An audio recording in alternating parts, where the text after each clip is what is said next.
All right, welcome back to the show. Like we said earlier, we know we have major events, and of course, our Celebrate Man of the Year was one event. But when we have all these events, we always need emergency response Safety, and public health protection. Watchword, yeah. Yes. And of course, in the studio with us, we have Bubakar Ahmed Kende, a public health and humanitarian and development management specialist with over 30 years of experience across government, UN agencies, international development institutions, and civil society organizations. Yes. And it serves as the Secretary General and CEO of the Nigerian Red Cross Society. Welcome you to the show. Good morning. Good morning. Thank you. Yes. And the first question I'll ask is, a lot of people say, is the Red Cross still in existence? That's always the first question, you know? Yeah. The Red Cross is very much alive. So, as you may be aware, the National Society, which is referred to as Nigerian Society, was actually enacted through an act of parliament in 1960. And since then we have been very much alive, actually trying to serve vulnerable people, trying to ensure safety in the workplace and many other interventions. Okay, nice. That's really important. Yeah, so Silver Man of the Year has come and gone, but you know, I mean, we still have the effects lingering right now. So for an event of that magnitude, why do you think safety practice is very necessary during the course of preparation and after? Well, as you mentioned, first of all, we are very grateful actually to be part of that event yesterday. You know, we really commend the management of Silverbird, group for this very wonderful event. For me, it is an inspirational kind of event for people. I mean, so when people gather in any place, it is important that safety measures are put in place for any eventuality. And I can say the place is well kind of designed to facilitate people movement if there's any eventuality. At the same time, we also have our team of volunteers that were trained, that were also within the compass of the events. So they are all put around. So if there's anybody, for example, that has any cardiac arrest, they can quickly probably resuscitate the patient. So and when you come out the gate, you see an ambulance station there, ready if there's any need to also look for medical assistance beyond the first aid. So people can easily be transported to the nearest facility. Okay. So all this was actually put in place at that event. So what are the key safety elements the public may not see but are always in place? What are? The key safety elements that people may not see but they're always in place. The key safety. Okay, yes. Key safety elements. Yes, I mean precisely. You see, many people may not think about, first of all, the entry, the exit, and the entry. They may not know. People may not understand. Even the size of where people enter and get out. You may not really understand why you should have to be a bigger size or smaller size. People may not enter. At the same time, there are this also fire safety, smoke detectors that are put in. People may not also be able to know that there are smoke detectors that are in case of any fire alarm will automatically ring. Even we have sometimes what we call sprinklers, where if event happens, there are automatic sprinklers that spray water to ensure that the fire is being quenched and so on. So, and like I said, even the volunteers that were there, that were hanging around, people may not necessarily that this person is a trained first aider. They may not know also. But they are around to ensure that if there is any event there, they can provide assistance for people to be evacuated as soon as possible. All right, so let's talk about general event safety right now. So, beyond award ceremonies, right, what should Nigerians understand about safety in public events? Yeah, no, actually, safety in a workplace, at home, is very critical for our survival and of course our dignity, because the whole idea is that people should be treated with dignity when they have any eventuality. So we need to have clearly kind of detailed equipment, instruments that will ensure our safety. In addition, also the people also need to be trained. We need to train people on first aid. So we actually invite all our students to ensure that you have some skills in first aid. So if anything happens at any place, you can be able to be of assistance. Not you probably may even maybe cause more harm by dragging the person, by doing things that are actually not that will worsen the situation of the person that is affected. So this is very critical. So and we keep on saying that for example, the issue of putting fire extinguishers in any place, any public place is very critical, so that people should ensure if there's any fire outbreak, people can be able to do something. At the same time, we also have what we call our simple first aid kit. Depending on the number of the size of people you want to assist, whether it's household, family, whether it's a corporate organization, whether it is a small office or that's a large complex building. So all this needs to be put in their place. And at some time, like we said, I mean, people need to be trained, person need to be trained. Even when it happens, people should know when an event occurs, where do you move to? Where do you go for safety? Are you expected to use a lift, or you should use staircase? Are the staircase fireproof? That you can pass through, because sometimes if they are not fireproof, also they may also be the same as the lift, because you enter again, the staircase may be susceptible to collapse due to heat and so on.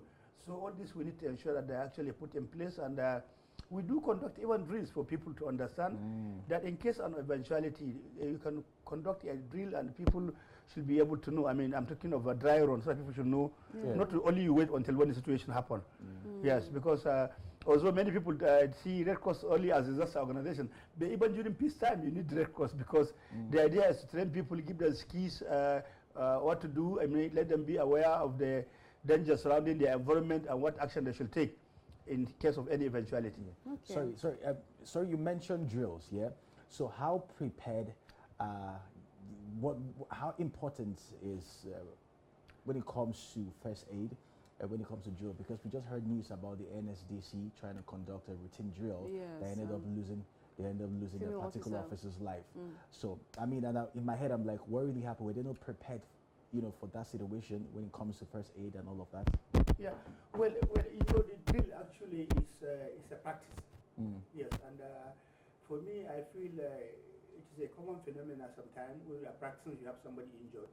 But the essence of losing somebody, I think, is what we say maybe they didn't take enough. Say better. You may end up. I mean, you are practicing, and they say you practice and you become perfect. So in the course of practice, there may sometimes maybe you may have some injuries. Some people may be affected. But the idea actually is to prepare in advance for any eventuality. So it is important that something has been conducted and the people have been made very kind of conversant on what to do, action to do.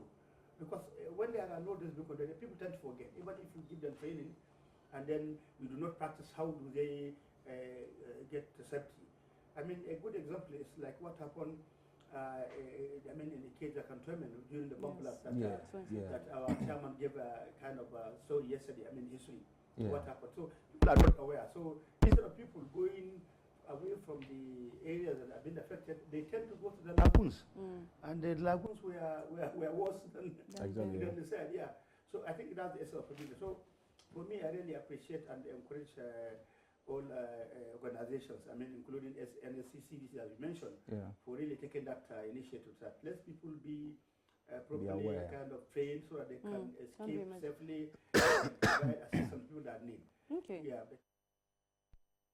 So what are the core responsibilities of the Nigerian Red Cross Society in Nigeria? People just assume it's emergency, but what's like the oversight? What do they do here in Nigeria?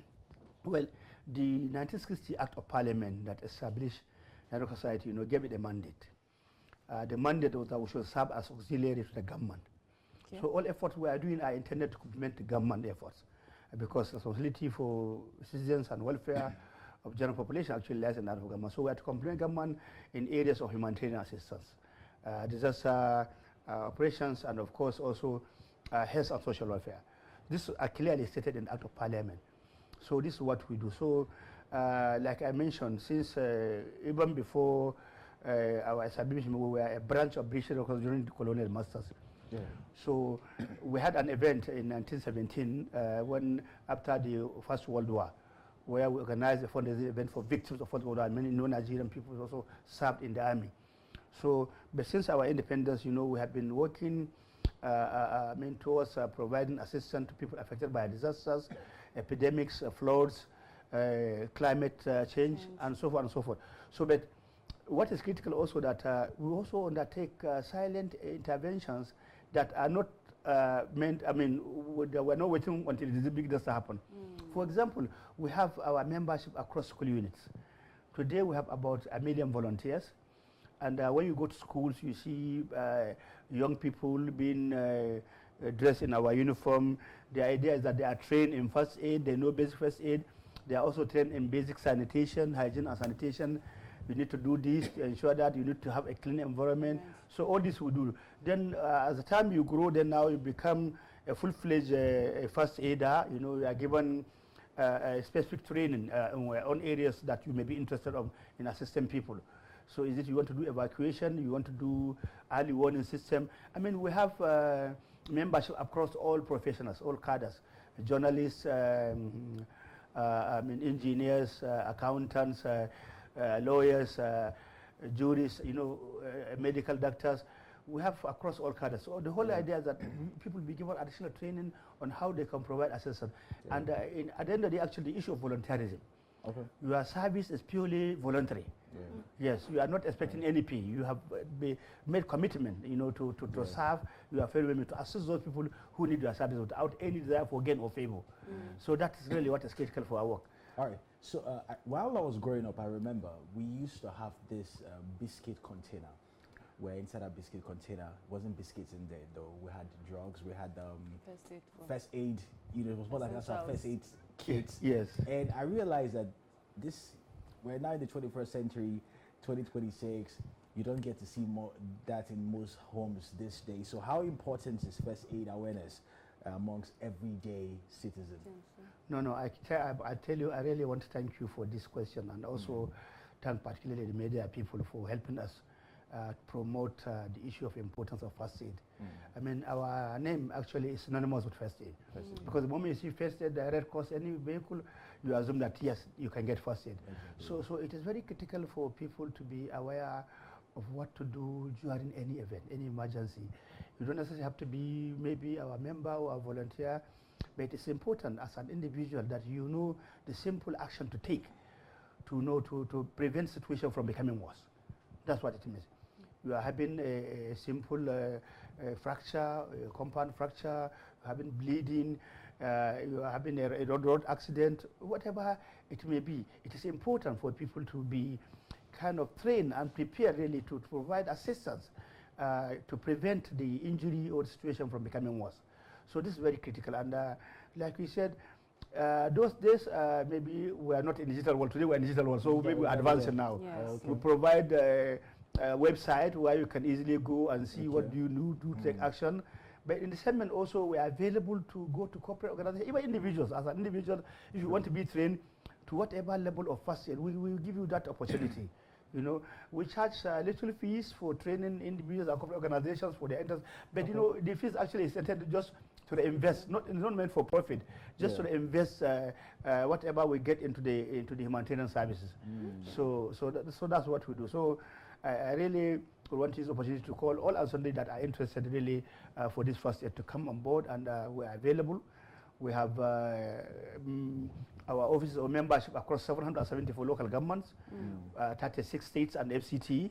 So we have our branches, so they are all available. So anytime you want any assistance in terms of providing you some skill in first aid, we are there. But also if you want to volunteer also, you can also access us through the website. We have our website, we have our emails, we have the social media handle, Facebook, Twitter, we have all those. So you can actually join us, but what is really critical is people should have the commitment to be able to learn some first aid. Not only support their neighbors or neighboring community or people, but even yourself. When something happens, what do you do? So this is very critical. For example, previously we know if people have diarrhea, you don't give them water. Yeah, because it's an extended situation. But we know that they are losing water. So the issue of ORS is very critical, and the ORS, you don't need to go to any pharmacy to buy ORS. You can quickly prepare it in your house.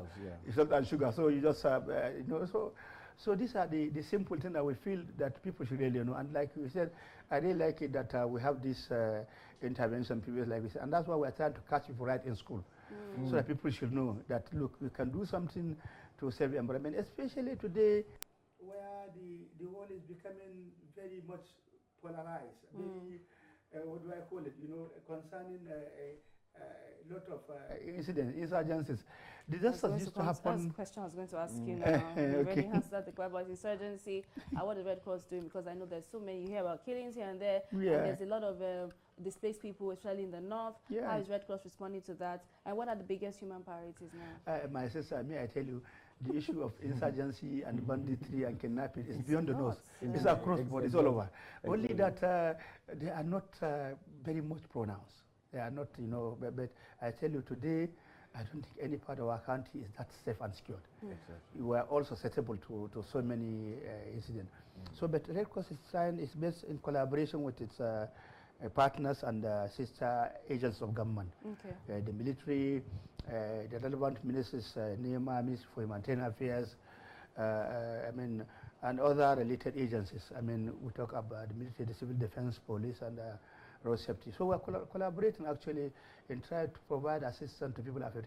We were also doing what we call some preventive measures. You know, we prepare communities that are been, for some reason, been assessed to be susceptible to these insurgents. You know, we have been working particularly in the northeastern part of Nigeria that has protracted challenge of this insurgency. You know, we have supported more than 5 million persons.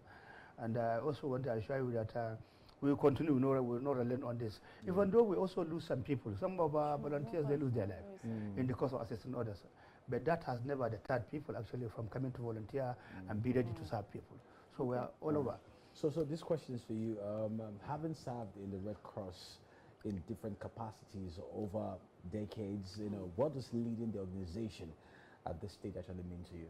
What should come again? What does leading the organization at this stage? At this stage mean to you? You haven't led the Red Cross for years in different capacities. What does it mean to you as a person with the years of experience you've built up and different capacities? No, actually, for me, is the passion for humanity. Okay. You know, the passion to serve. That is really what it is. You know, I feel average person should have a desire, should have a feeling for his fellow human being, and that is what's driving us. That is the inspiration we have, you know, to bring assistance to people who are affected by disasters, to bring assistance to prevent people from being in a very terrible situation. For me, it's what is the inspiration. Yeah, I mean, because some of the people we serve, we never see them at all forever in your life. We don't even see again. So, or even you don't even know them. You have not even been there, but you have help in trainings and people that provide that assistance. So these are the inspiration we have. You know that. I mean, desire to support one another, you know, not only within the country, even across the globe, because we do some trainings, we do interventions. We've been to Niger Republic, we've been to Cote d'Ivoire, we've been to Cameroon, Chad, you know, all with the intention to really provide assistance to people who are vulnerable or people who are susceptible to others. So, I mean, that passion, you know, as far as I'm concerned, some of the, I mean, the key, clear reward we get is between you and your God for serving organizations like us. Even though some of us actually are on the payroll, but I feel the real impact, the real commitment, the real inspiration is that of serving humanity. Nice. That's a good way to draw the curtain on the show this morning. Thank you so much, sir, for joining us. I wanted to ask, how can young people be involved in, because a lot of younger people within the younger age demographic, just to wrap up now, don't know about Red Cross. So how can you get them involved? Truly, even the volunteers, if you look at the age bracket of volunteers, over 70% of them actually are young people. Oh, yes, over 70% are young people. They have the desire, they have the passion, they really want to be seen to provide some, what do we call it, legacy. They want to make impact to their communities, to their families. They want to make an impact.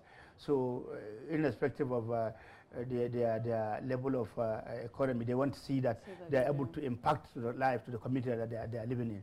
So we have quite a number of them, and we keep on encouraging them to please come forward and get the training, get the skill, be able to support people, and so on and so forth. So that's a better for the fact that emergencies have become more or less routine for us now, unlike previously. I mean, when Ogumpa disaster happened in Ibadan, when the FA Muda Keke case happened, I mean, these are seldom. But today, we live with it. As you mentioned, insurgency, banditry, kidnapping, all this, I don't know what they call it, one chance, they call it. I mean, you enter a car and then you... So they are so common, they are more or less daily. So it is very important that people should volunteer, we should have more people that volunteer and get the training and get the skill to support one another whenever situation happens. We need to wrap up now. Thank you so much, sir. It was nice having you on the show. Our word of the day is from Coco Chanel.